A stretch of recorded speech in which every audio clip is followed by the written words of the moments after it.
Anyway, yeah, used to hide from Jack because he was just... Because you're not built as a parent to watch your child hurt themselves. Not to that extent, not to... Just awful. Right, awful. And I used to stand in the wardrobe with my fingers in my ears because he'd just scream and smash himself. It'd be really just blood, you know, my God.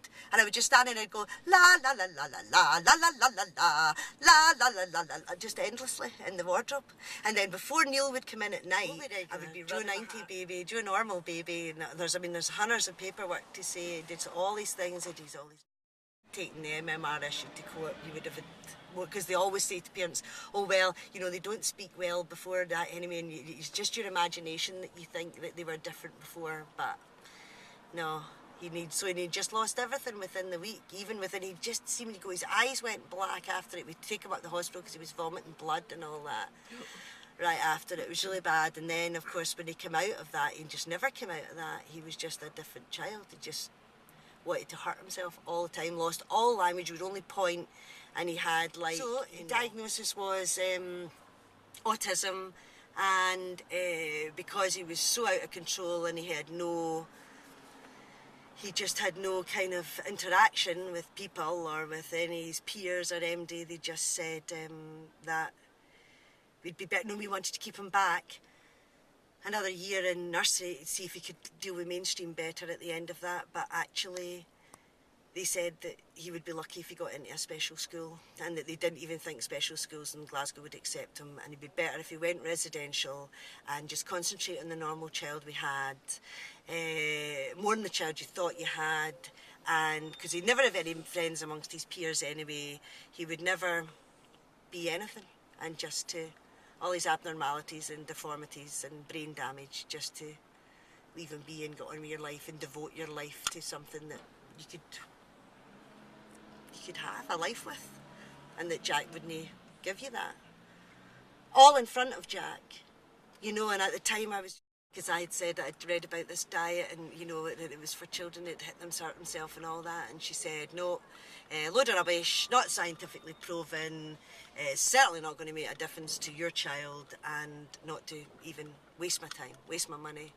And I, you know, just, and not one word of niceties, not one word, and it was that whole grenade in the pram, shh, there you go, bye, see you, go away now, we've just totally, you know, deal with your own family implosion, deal with it as you will. And I mean, honest to God, I could so easily started diet, emptied the cupboards, just cleared the cupboards like a mad woman, cleared the whole place out and just brought back in the purest of food.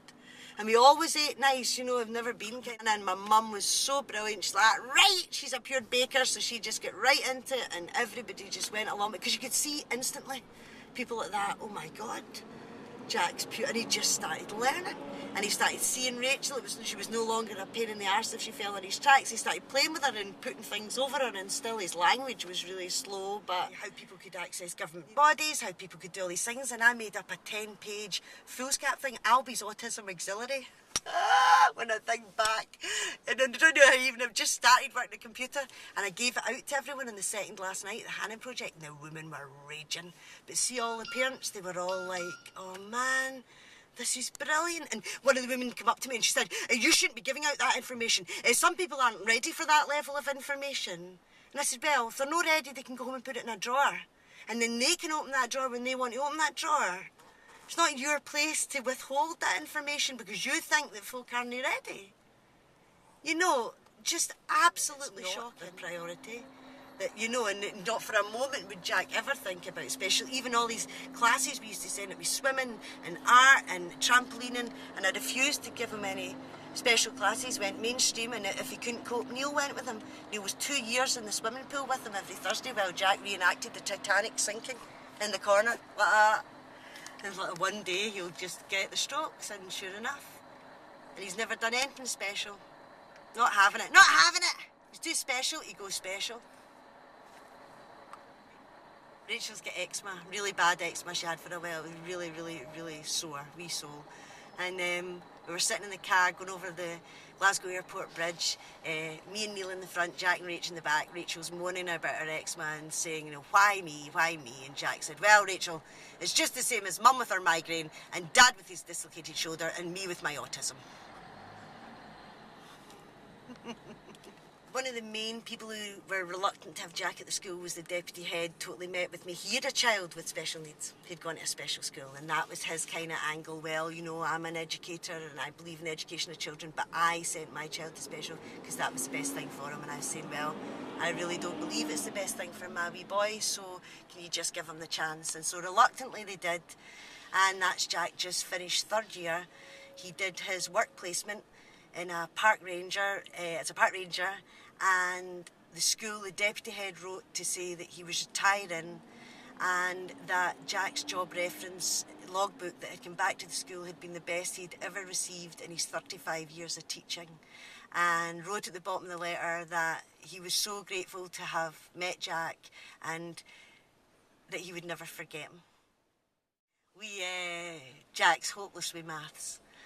But actually he's not hopeless with maths. He's amazing with physics, he's amazing with his plane building, but he's found difficulty with maths, and then that's just been encouraged by them just leaving him, and he's supposed to have an auxiliary, and the auxiliary had fell by the wayside, and we've realised that now in fourth year he needs to grasp maths to go ahead in school. So we found him, I tried to find a tutor online and was unsure who to get because everyone praises themselves. So it's ended up that a good friend, his cousin, is a head teacher in the other side of Glasgow, head maths teacher, and she offered to teach him for nothing because she just loves him, and everyone loves wee Jack. And she started tutoring him 2 weeks ago, and said when she came out, she said, you know, Albi, he's really struggling, really lacking confidence. Is he like that? And I said, no, he's not like that in the rest of his life, but if he's unsure about something, he does lack confidence.